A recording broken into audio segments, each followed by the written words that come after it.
사람마다 다 다를 수 있으니 아래 내용은 참고만 해주세요. 퇴직을 몇 달 앞둔 어느 날 밤 잠이 오지 않아 천장을 바라보다가 갑자기 이런 생각이 들었다는 분이 있습니다. 퇴직하면 매달 들어오던 월급이 사라지는데 이 집 관리비는 그대로 나가겠구나. 재산세 고지서도 그대로 날아오겠구나. 그러면 나는 이 집에 계속 살 수 있는 것인가? 그 생각이 꼬리를 물기 시작하자 새벽 2시에 갑자기 온몸이 서늘해졌다고 합니다. 집이 있는데 집 때문에 두렵다는 것이 이분 스스로도 처음에는 이해가 되지 않았습니다. 그런데 그 두려움이 얼마나 현실적인 것인지는 오늘 이 이야기를 끝까지 들으시면 알게 되실 것입니다. 은퇴를 앞둔 사람들이 가장 많이 하는 걱정이 무엇일 것 같으십니까? 건강일 수도 있고 외로움일 수도 있고 할 일이 없어지는 것일 수도 있습니다. 그런데 실제로 은퇴를 앞두고 밤잠을 설치게 만드는 고민의 중심에 집이 있는 경우가 생각보다 훨씬 많습니다. 그리고 그 고민은 집이 없어서 생기는 것이 아닙니다. 집이 있는데도, 아니 집이 있기 때문에 생기는 고민입니다. 이 역설이 오늘 이야기의 출발점입니다. 50대 후반의 한 남성이 있습니다. 30년 가까이 한 회사에 다닌 성실한 직장인입니다.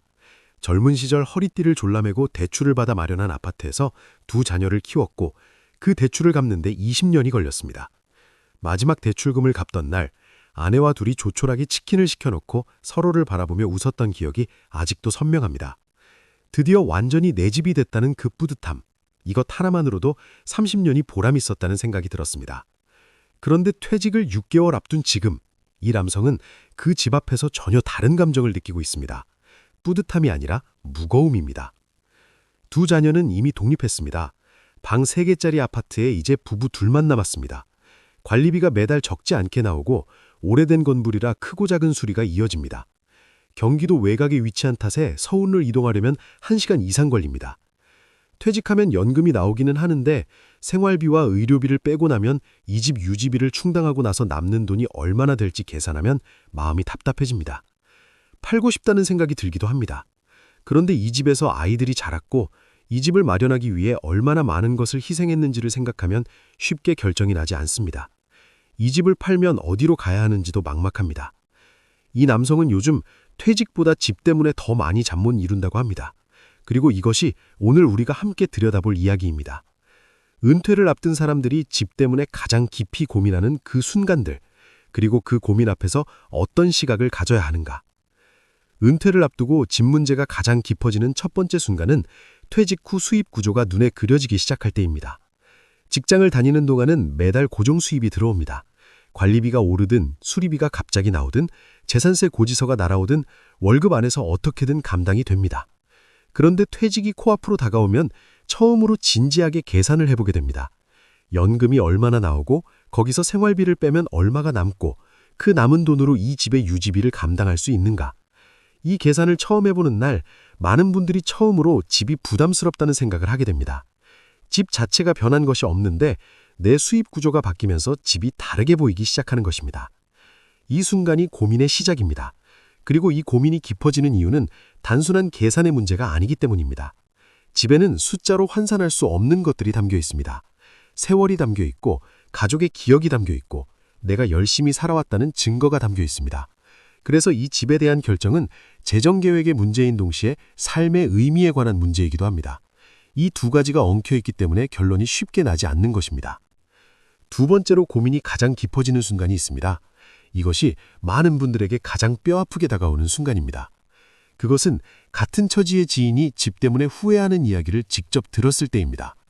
먼저 퇴직한 선배가 팔았어야 할 집을 팔지 않고 버티다가 시장이 식어버려서 결국 원하는 가격을 받지 못했다는 이야기를 들으면 나도 서둘러야 하는 것 아닌가 하는 조급함이 생깁니다. 반대로 팔았는데 그 후에 가격이 크게 올랐다는 이야기를 들으면 팔지 말고 기다릴 걸 하는 후회가 밀려옵니다. 이 두 가지 이야기가 거의 동시에 들려오는 경우도 있습니다. 팔아서 후회한 사람과 팔지 않아서 후회한 사람이 같은 자리에서 각자의 이야기를 하는 것을 들으면 어느 쪽도 정답이 없다는 느낌이 들면서 더 깊은 혼란이 찾아옵니다. 이 혼란이 고통스러운 이유는 내가 충분히 정보를 갖고 있지 않아서가 아닙니다. 오히려 너무 많은 정보와 너무 많은 이야기들이 쏟아지는 데 반해 그것이 내 상황에 어떻게 적용되는지를 판단하는 기준이 없기 때문입니다. 기준이 없으면 많은 정보가 오히려 혼란을 키웁니다.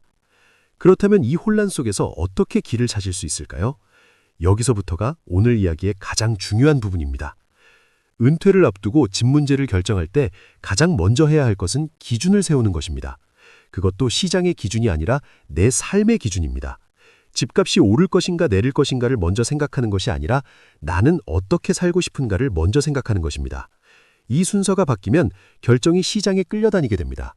그리고 시장은 아무도 정확히 예측할 수 없으니 시장에 끌려다니는 결정은 항상 불안합니다. 내 삶의 기준으로 생각한다는 것은 이런 질문들을 스스로에게 던지는 것입니다.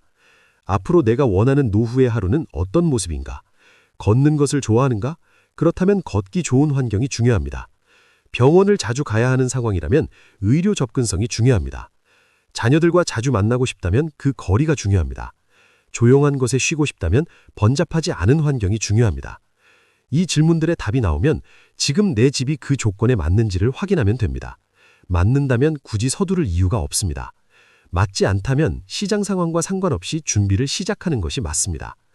두 번째로 해야 할 것은 유지 비용을 냉정하게 계산하는 것입니다.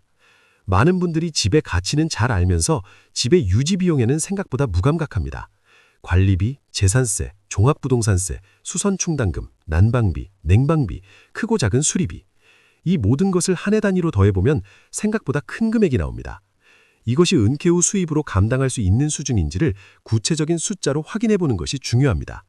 막연하게 될 것이다, 어떻게든 되겠지 하는 생각으로 넘어가면 퇴직 후 몇 년이 지나서야 이 집이 감당하기 어렵다는 것을 뒤늦게 깨닫게 됩니다.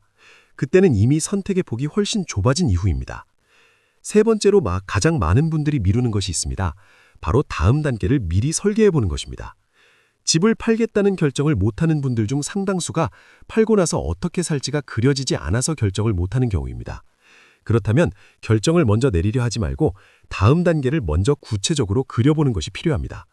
지금 집을 팔면 차액이 얼마나 생기고 그것으로 어느 지역에 어떤 규모의 집으로 이동할 수 있으며 그 차액을 어떻게 활용할 수 있는지, 이 그림이 구체적으로 그려질 때 결정이 현실감 있게 다가옵니다. 반대로 이 그림 없이 팔아야 하나 말아야 하나만 반복하면 결론은 나지 않습니다. 출발점이 아니라 도착점을 먼저 그려보는 것, 이것이 집 문제를 결정하는 데 있어서 많은 분들이 놓치는 핵심입니다. 이쯤에서 솔직한 이야기를 하나 드려야 할 것 같습니다. 집 문제에는 정답이 없습니다. 팔아야 하는 사람이 있고 가지고 있어야 하는 사람이 있습니다. 이것은 집값의 문제가 아니라 각자의 삶의 조건과 방향의 문제입니다. 그런데 정답이 없다는 것이 결정하지 않아도 된다는 뜻이 아닙니다. 결정하지 않는 것도 하나의 선택이고 그 선택에도 결과가 따릅니다. 많은 분들이 결정하지 않음으로써 결정을 피하려 하지만 시간은 그 사이에도 계속 흘러갑니다. 그리고 선택지는 시간이 지날수록 좁아집니다. 지금 은퇴를 앞두고 있다면 집 문제를 미루지 마십시오. 오늘 당장 결론을 내리라는 것이 아닙니다. 오늘부터 진지하게 생각하기 시작하라는 것입니다. 내가 원하는 노후의 하루가 어떤 모습인지를 그려보고 지금 집이 그 모습에 맞는지를 냉정하게 들여다보고 맞지 않다면 어떤 방향이 가능한지를 탐색해보는 것. 이 과정이 시작될 때 밤마다 찾아오는 막연한 두려움이 조금씩 구체적인 계획으로 바뀌기 시작합니다. 집은 삶을 담는 그릇입니다. 그런데 그 그릇이 지금 내 삶에 맞는 크기인지, 지금 내 삶에 맞는 위치에 있는지를 주기적으로 확인해야 합니다. 삶이 바뀌면 그릇도 바뀌어야 할 수 있습니다. 그것이 포기가 아니라 지혜입니다.